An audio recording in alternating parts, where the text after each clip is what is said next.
बड़ी खूबसूरती बिहार की राजनीति की ये है कि भले ही नीतीश कुमार 15 साल के शासन में लगातार भाजपा और राजद के दोनों गठबंधनों के मुख्य चॉइस रहे हैं सीएम कैंडिडेट के तौर पर, लेकिन वो भी अपनी कुर्सी को टेकन फॉर ग्रांटेड नहीं ले सकते हैं, क्योंकि बिहार की राजनीति कभी भी बदल जाती है और नीतीश जी तो खुद बदलाव से बड़े वाकिफ है, क्योंकि वो खुद बदलते रहते हैं।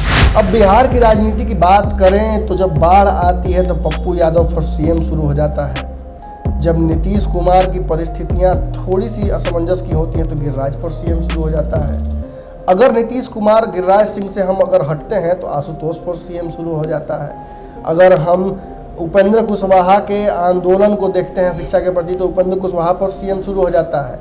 यानी पप्पू यादव से लेकर प्रिया पुष्पम चौधरी तक बिहार में बस सीएम के ही उम्मीदवार हैं और कोई नहीं है। तो नीतीश कुमार ने अपने लिए अपनी हार का पूरा इंतजाम कर लिया है और वो इंतजाम कहीं ना कहीं वो प्रवासी मजदूर हैं और उन 50 लाख मजदूरों के साथ उनके परिवार के सदस्य भी। वो मुख्य मुद्दा क्या होगा जिसके तहत इस बार जनता सेंसिटिव होकर वोट करेगी, अगर ज़्यादा नंबर्स में वोट पड़ेंगे। हमने देखा है मोदी लहर, हमने देखा है लालू यादव का कहर, हमने सब देखा है। जनता के पास विकल्प के रूप में उनका जो आत्मा है, जो इस कोरोना संकट के दौरान उनके हाथों को मजबूत किया है, वो होगा। तो मैंने बहुत पहले कहा था कि इस बार की लड़ाई नीतीश वर्सेस तेजस्वी नहीं होने जा रही है, इस बार की लड़ाई तेजस्वी वर्सेस भाजपा होने जा रही है। नमस्कार, दिन की पहली खबर यानी कि रातों रात इस विशेष पेशकश में आपका स्वागत है। भारत लाइव का रातों रात आपको पसंद आता है, आप उसे देखते हैं और अपनी दिनचर्या शुरू करते हैं। तो ज़्यादा समय नहीं लेंगे, आपके इस आज के रातों रात के डोज को शुरू करते हैं और साथ ही साथ आपको बता दें कि आज हमारे साथ बाबा भी मौजूद हैं, यानी कि मुद्दा कुछ अलग होगा, बड़ा होगा। बिहार की राजनीतिक ज़मीन इतनी उर्वरक है कि कोरोना के इस महामारी के दौर में भी जहां विश्व के लिए सबसे बड़ी चिंता के विषय ये है कि कोरोना कब ख़त्म होगा, वहीं बिहार के लिए सबसे बड़ी चिंता की जो विषय है वो ये है कि कौन सीएम होगा।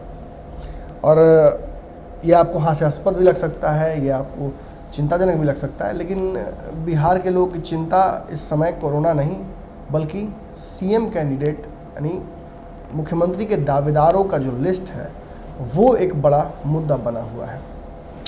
वैसे भी बिहार के लोगों को आप ऑक्सीजन से दूर रख सकते हैं, लेकिन राजनीति से दूर नहीं रख पाएंगे। बिहार में कोरोना काल में भी राजनीति हुई है और कोरोना के लॉकडाउन के परिस्थितियां जैसे ही हल्की हुई हैं, राजनीति ने तो इस तरह की स्पीड पकड़ ली कि शायद बुलेट ट्रेन भी इस बिहार की राजनीति को पीछे नहीं छोड़ पाएगी और अब तो बिहार मेट्रो युग की तरफ बढ़ रहा है। खैर, बिहार की राजनीति में जिस तरह की तपिश है उससे पूरे देश को अपने हाथ सेकने में मज़ा आता है। और मज़ा भी क्यों ना आए, बिहार ने ऐसे ऐसे नेता दिए हैं जो कि इस देश के लिए राजनीतिक जो हेमोस्फेयर है उसके लिए बहुत तगड़ी उन्होंने एक कहा जा सकता है कि इबारत लिखी है अपने अपने तरीके से। जेपी हो, लालू प्रसाद यादव हो, सिकंदर सिंह हो, राजेंद्र प्रसाद हो, नाम अनगिनत है। मैं रात भर लेता रहूँगा नाम और आप सुनते रह सकते हैं। लेकिन आपको बिहार में राजनीति में एक बात शायद पता हो, कम लोग जानते हो कि कई ऐसे चेहरे हैं जो कि बिहार की सत्ता में काबिज रहे हैं, लेकिन जो मुख्य अध्याय बिहार की राजनीति का याद किया जाता है वो या तो नीतीश कुमार के 15 साल के शासन को याद किया जाता है, या लालू प्रसाद यादव के 15 साल के शासन को याद किया जाता है, या कांग्रेस का जो शासन था जिसे पलटकर कहीं ना कहीं लालू प्रसाद यादव की वापसी हुई थी वो याद किया जाता है। लेकिन ऐसा नहीं कि बिहार की राजनीति में और मुख्यमंत्री नहीं हुए हैं। राबड़ी देवी से लेकर जीतन राम मांझी तक ऐसे उम्मीदवार भी हुए हैं जो कि कम ही समय के लिए आए, लेकिन उन्होंने अपनी भी अलग जो मौलिकता है वो दिखाई है बिहार की राजनीति में। जहाँ राबड़ी देवी एक ऐसे गृहिणी को रिप्रेजेंट करती थी जो कि बहुत पढ़ी लिखी नहीं थी और फिर भी बिहार के सबसे बड़ी कुर्सी पर बैठी थी, वहीं मांझी जी ये साबित करते हैं कि कोई भी व्यक्ति बिहार के कितने भी निचले स्तर से आए, कितने भी ऐसे बैकग्राउंड से आए जहाँ बहुत अभाव रहे हों, फिर भी वो बिहार का सीएम बन सकता है। अब राजेंद्र प्रसाद और जेपी की धरती है, चाणक्य की धरती है, तो राजनीति की खपत और उपज तो होनी ही है। मैं इसीलिए कहता रहता हूँ आपको। बड़ी खूबसूरती बिहार की राजनीति की ये है कि भले ही नीतीश कुमार 15 साल के शासन में लगातार भाजपा और राजद के दोनों गठबंधनों के मुख्य चॉइस रहे हैं सीएम कैंडिडेट के तौर पर, लेकिन वो भी अपनी कुर्सी को टेकन फॉर ग्रांटेड नहीं ले सकते हैं, क्योंकि बिहार की राजनीति कभी भी बदल जाती है और नीतीश जी तो खुद बदलाव से बड़े वाकिफ है, क्योंकि वो खुद बदलते रहते हैं जी। अब बिहार की राजनीति की बात करें तो जब बाढ़ आती है तो पप्पू यादव फॉर सीएम शुरू हो जाता है। जब नीतीश कुमार की परिस्थितियां थोड़ी सी असमंजस की होती हैं तो गिरिराज फॉर सीएम शुरू हो जाता है। अगर नीतीश कुमार गिरिराज सिंह से हम अगर हटते हैं तो आशुतोष फॉर सीएम शुरू हो जाता है। अगर हम उपेंद्र कुशवाहा के आंदोलन को देखते हैं शिक्षा के प्रति तो उपेंद्र कुशवाहा पर सीएम शुरू हो जाता है। यानी पप्पू यादव से लेकर प्रिया पुष्पम चौधरी तक बिहार में बस सीएम के ही उम्मीदवार हैं और कोई नहीं है।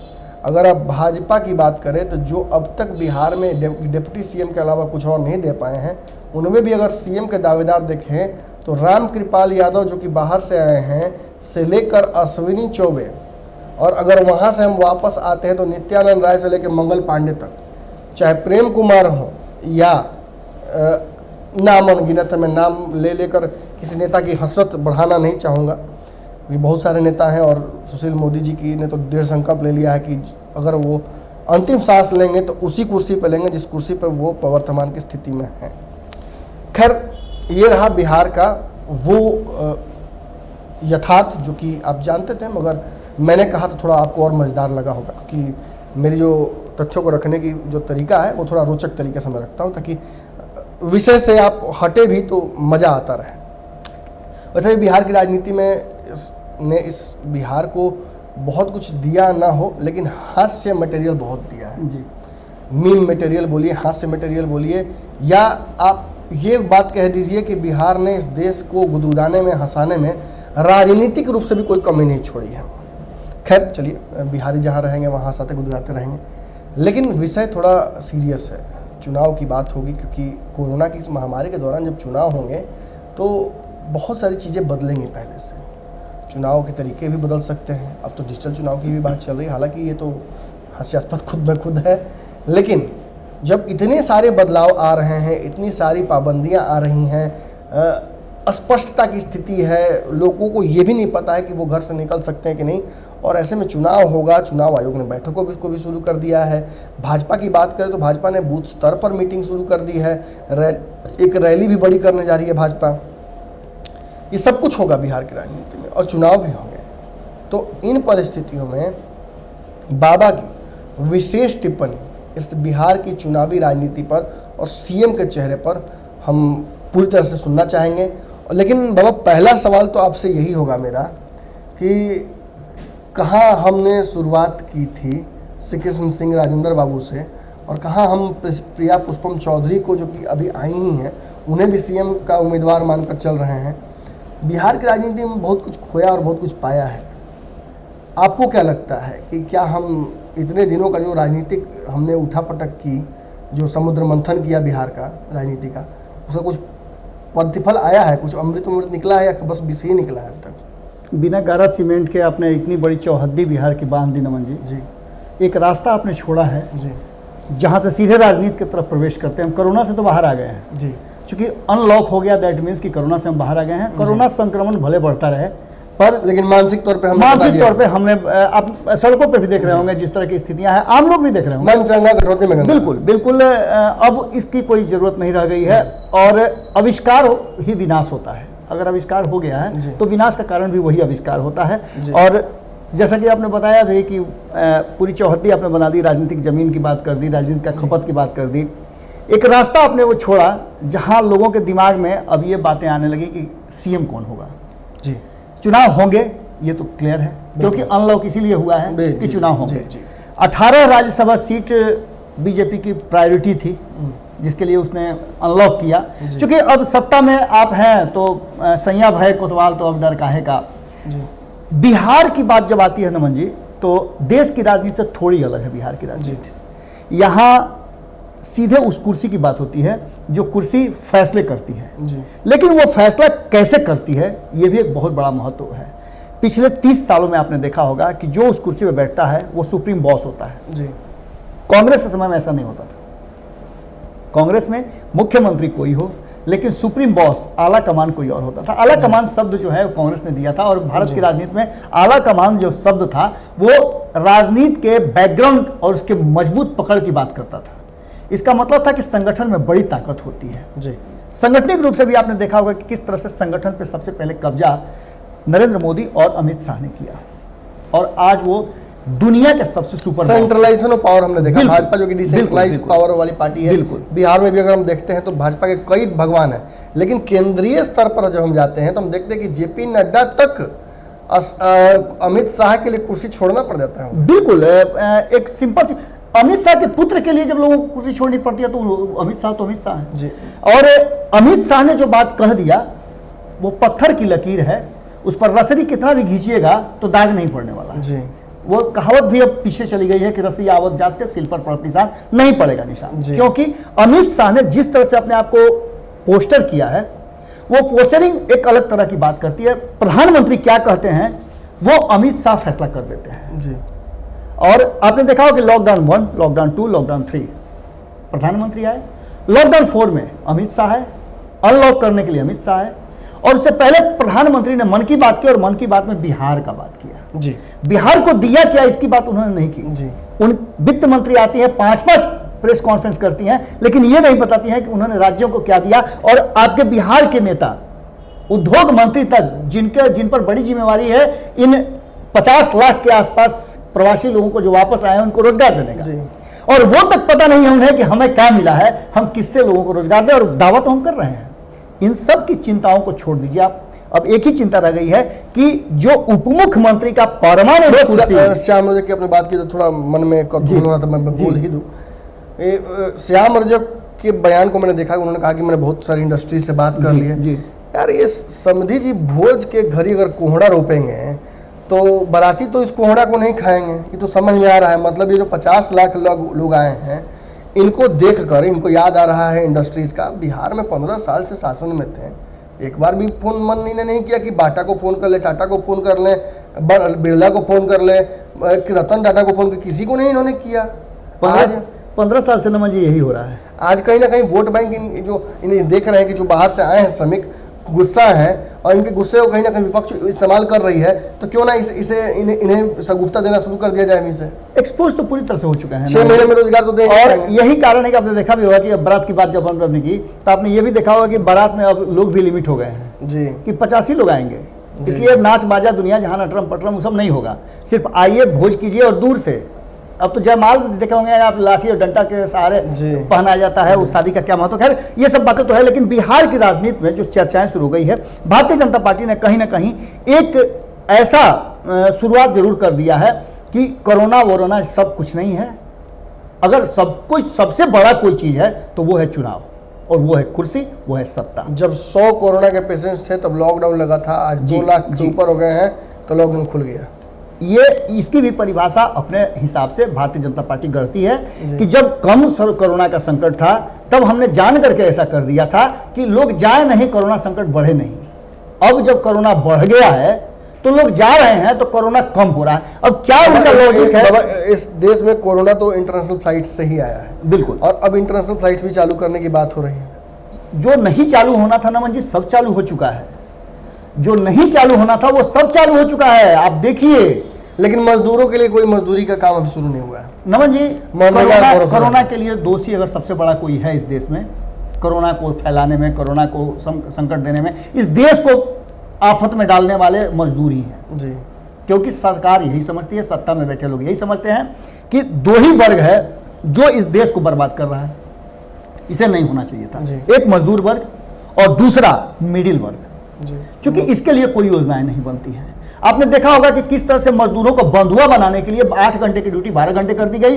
इस पर जितने भी श्रमिक संगठन हैं उनके जितने भी अधिकार थे 1000 दिनों के लिए वो कम कर दिया गया। 1000 दिन तक आप कोई केस नहीं कर सकते हैं, कोई मजदूर संगठन एक्टिव नहीं रहेंगे, मजदूरों को मजबूरी में वो काम करना पड़ेगा और कोई भी केस नहीं कर सकता है। सबसे बड़ी बात है कि अगर प्रताड़ना का कोई केस भी होता है तो अदालत में उसके केस को नहीं स्वीकार किया जाएगा। आप समझ सकते हैं कि किस तरह का इस देश में चल रहा है। लेकिन चुनाव होगा नमन जी, वो चुनाव की शुरुआत सुगबुगाहट आपने देख लिया होगा कि बिहार में भी अब शुरुआत हो चुकी है और केंद्र इसके लिए पूरी तरह से तैयार है। इस बार जो बिहार में चुनाव होने जा रहे हैं वो चुनाव सिर्फ एक ही मुद्दे पर होगी और वो होगा बीजेपी अपने मुख्यमंत्री के लिए चुनाव लड़ेगी। बड़ा सवाल भाई ये कहीं ना कहीं आता है कि वो मुख्य मुद्दा क्या होगा जिसके तहत इस बार जनता सेंसिटिव होकर वोट करेगी, अगर ज़्यादा नंबर्स में वोट पड़ेंगे।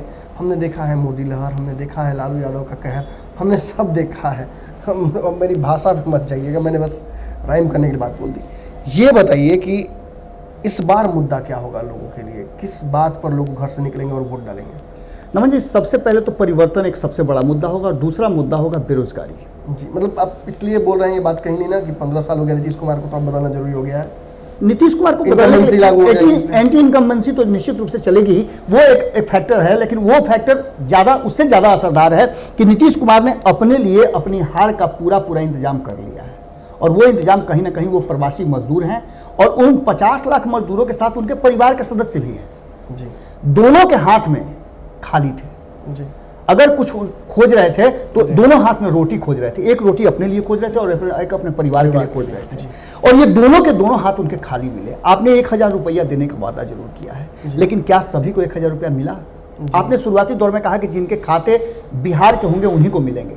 फिर आपको जब लगा कि ये तो हम ज्यादती कर रहे हैं, काम करने वाले तो वहीं खाता खोलेंगे जहां उनको वेतन मिलना है, फिर आपने अपने ही नियमों को बदला। नियम बदलेगा, बट बड़ा सवाल तो यही खड़ा होता है कि जो लोग लॉकडाउन की परिस्थितियों में बाहर मजदूरी कर रहे थे वो वापस घर आए हैं, आपने सारे काम धंधे बंद कर रखे हैं, क्या 1000 काफ़ी होगा? बिल्कुल नहीं है नमन जी। सबसे बड़ी बात है कि आप बहुत कुछ कर रहे हैं, आपके विकास का एक ही नमूना नजर आया, वो आया मनरेगा। आपके विकास का एक ही आया मनरेगा और ये मनरेगा आपका नहीं था। इस मनरेगा को सदन में खड़ा होकर के प्रधानमंत्री ने कहा था कि ये स्मारक है कांग्रेस का, इसे जिंदा रखना है। आज वही मनरेगा आपके लिए सबसे बड़ा रोजगार का साधन बन रहा है। बैंक ने माना इस बात। दूसरी सबसे महत्वपूर्ण बात कि आपने 2014 में जो वादे किए हैं, आप उस वादे को एक बार भी नहीं दोहरा रहे हैं। चलिए, हमने एक चीज तो हमने स्थापित कर लिया कि बदलाव एक बड़ा मुद्दा जनता के लिए होगा। ठीक है, बदलाव होगा, विकल्प क्या है? विकल्प के तौर पर नमन जी सीधी सी बात है कि विकल्प जनता को ढूंढना है। कौन कौन से विकल्प हैं जनता के? जनता के पास विकल्प के रूप में उनका जो आत्मा है, जो इस कोरोना संकट के दौरान उनके हाथों को मजबूत किया है, वो होगा। एक तरफ जहां नीतीश कुमार हैं जो अपनी योजनाओं के साथ खड़े हैं जी। जिन योजनाओं को जमीन पर कितना उतरा ये हमने भी पता लगाया है और इस पर ज़्यादा चीर-फाड़ होगी, जिसकी लगातार क्रिटिसिज्म जो है विपक्ष कर रहा है। मतलब एक तरफ हम देख रहे हैं कि तेजस्वी यादव हैं, एक अलग सा उन्होंने खांचा खींच रखा है महागठबंधन का। कौन है कौन नहीं है हमें नहीं पता। हम एक तीसरे मोर्चे को भी देख रहे हैं, वो जो कि कहीं ना कहीं आकार ले रहा है। जहाँ एक तरफ महागठबंधन का आकार एक गोलीय खंड से घटता हुआ त्रिभुज की तरह लग रहा है, वहीं हम देख रहे हैं तो एक सर्कल बनता जा रहा है ऐसे लोगों का जो कि सत्ता पक्ष विपक्ष दोनों से परेशान हैं, जिन्हें तेजस्वी नीतीश दोनों ही नहीं पसंद है या दोनों ही उन्हें भाव नहीं दे रहे हैं। ऐसा एक गोल खंड बन रहा है जो कि पप्पू यादव आप कह लीजिए या आप कह लीजिए जो महागठबंधन के फिलहाल दुखी लोग हैं वो हैं, या अरुण कुमार बोल लीजिए, या फिर जो एक अलग सा ही आ रहा है बाहर से। कई लोग इसमें तैयार हो रहे हैं। आपने यशवंत सिन्हा का भी नाम सुना होगा, उनका भी नाम बड़ी तेजी से आ रहा है। आप आशुतोष कुमार का नाम ले सकते हैं, वो भी एक बहुत तेजी से आ रहे हैं कि सवर्णों का तो वोट मेरे ही पास है। वो भी अपना झोली लेकर के पूरी तैयारी कर रहे हैं। इस पूरे झोली झंझाट में एक ही व्यक्ति है जो ये बोला था कि जब भी मुझे ये लगेगा कि मैं आपके लायक नहीं हूं तो मैं झोली उठाऊंगा, चल दूंगा।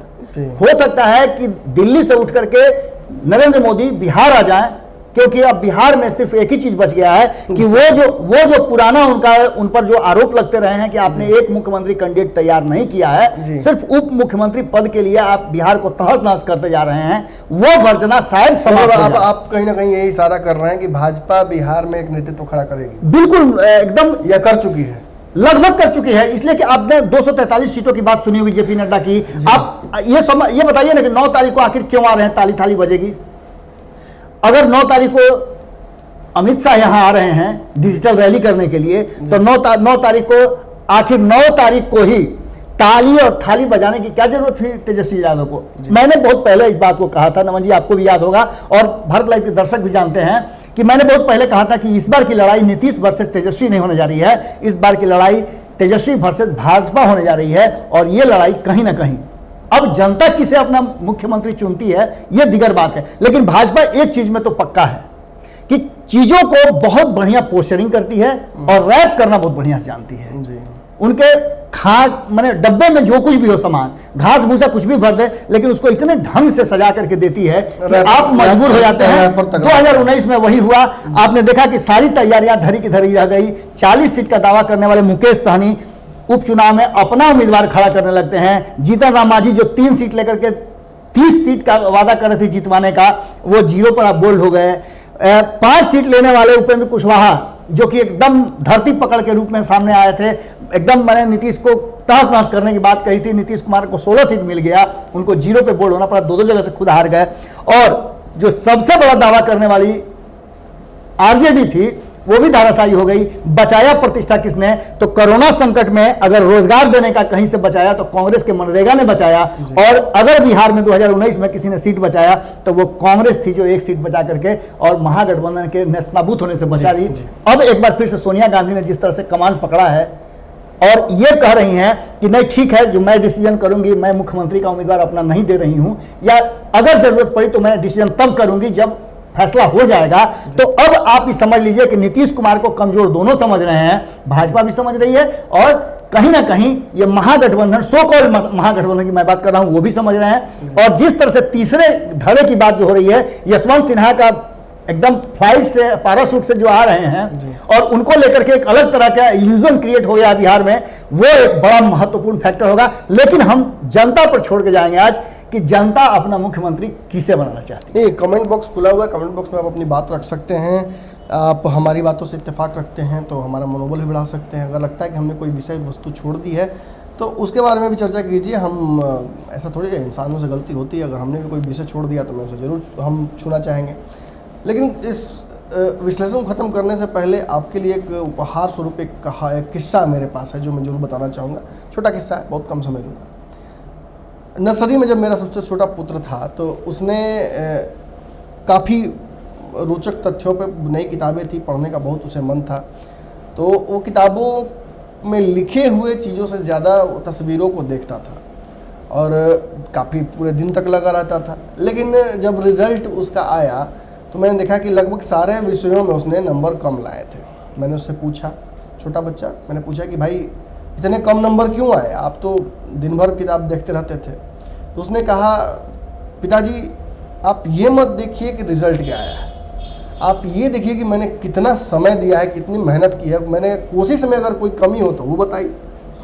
कहीं ना कहीं जो भारत सरकार है या बिहार सरकार है, कोशिश में कोई कमी हो तो बताइए, अगर कोशिश कम में कोई अगर लग रहा हो गुंजाइश तो उसके लिए वो तैयार है। क्योंकि अगर आप कहिएगा कि मजदूरों को वापस ले तो वो कहेंगे नहीं लाएंगे, लेकिन आप कहेंगे कि नहीं लाना ही पड़ेगा तो कहेंगे ठीक है ले आते हैं, लेकिन इसकी जिम्मेवारी आपकी होगी। और हमारी हंसी पर मत जाइएगा क्योंकि हमारी एक खुशी की हंसी है क्योंकि कोरोना लगभग समाप्त हो चुका है, हम भी मान गए हैं और घर से बाहर तो हम 25 तारीख से ही निकल रहे हैं। लेकिन सरकार ने मान लिया है कोरोना समाप्त हो गया है, अब आप घर से निकलिए, जो करना है कीजिए, आत्मनिर्भर बन जाइए। सरकार आपका कोई साथ नहीं देने वाली है और आत्मनिर्भर कैसे बनिएगा, अपना मुख्यमंत्री आत्मनिर्भर बना लीजिए। अगर आप चाहिए तो इस ताली थाली और जो भी चीज़ें हो रही हैं उसके दौरान आप ये भी कह सकते हैं ओम कोरोना स्वाहा, ये भी एक मंत्र है जो कि अब लगातार बिहार के लोग इस्तेमाल कर रहे हैं। क्योंकि देखिए हनुमान चालीसा कितना पढ़िएगा, मंदिरों के भी पट खोलने का अब समय हो गया है और भगवान भी काफ़ी दिनों से लॉकडाउन में थे, तो अब सरकारों से तो नहीं हुआ, अब उम्मीद है कि फिर से भगवानों के जो पट खुले हैं तो भगवान सब कुछ ठीक कर दें। अगर नहीं सब कुछ ठीक होता है तो कोई दिक्कत नहीं है, वोट देने तो आपको निकलना ही पड़ेगा, आइएगा वोट दीजिएगा। और अगर वोट से आपको लगता है कि आप सरकार बदल सकते हैं, आपको थोड़ी सी भी इस बात की अगर समझ है कि लोकतंत्र की असली ताकत आपके पास है, तो मैं कहूँगा कि हे हनुमान जागो, अपनी शक्तियों को समझो और 2020 में चुनाव हो या 2021 में हो, ये जरूर याद रखना कि सबसे ताकतवर पूरे लोकतंत्र में नहीं आप हैं। अगर आज का विश्लेषण अच्छा लगा हो तो इस वीडियो को शेयर कीजिए, इस चैनल को सब्सक्राइब कीजिएगा। तो ऐसी खबरें, रोचक खबरें, मज़ेदार खबरें, खबरों के अंदर की खबरें दिन भर प्राप्त हो जाएंगी। हमें पता है कि हमारी खबरों की रफ्तार थोड़ी धीमी हुई है। हम जितनी खबरें आप तक पहले पहुंचा पाते थे उससे कम खबरें पहुंचा रहे हैं। ऐसा नहीं है कि हम नहीं इस बात को जान रहे हैं, हम अच्छे से जान रहे हैं, मगर आप भी ये बात जान रहे हैं कि हम एक नए ऑफिस के निर्माण में लगातार लगे हुए हैं। कोरोना ने हमें काफ़ी हद तक परेशान किया, लेकिन हिम्मत हमारी है क्योंकि आप हमारे साथ हैं। जल्दी ही हमारा ऑफिस तैयार हो जाएगा और एक नई टीम, नए कलेवर के साथ, नई एनर्जी के साथ आपके साथ लगातार बनी रहेगी। तब तक अपना प्यार बनाए रखिए और इस चैनल के सब्सक्राइबर की संख्या बढ़ाइए। धन्यवाद। बढ़ाएं अपना कदम सक्सेस की ओर शिखर करियर इंस्टीट्यूट के साथ। शिखर करियर इंस्टीट्यूट पूर्वी भारत में एकमात्र कोचिंग संस्थान जो एक्सक्लूसिवली है मेडिकल एंट्रेंस एग्जाम के लिए।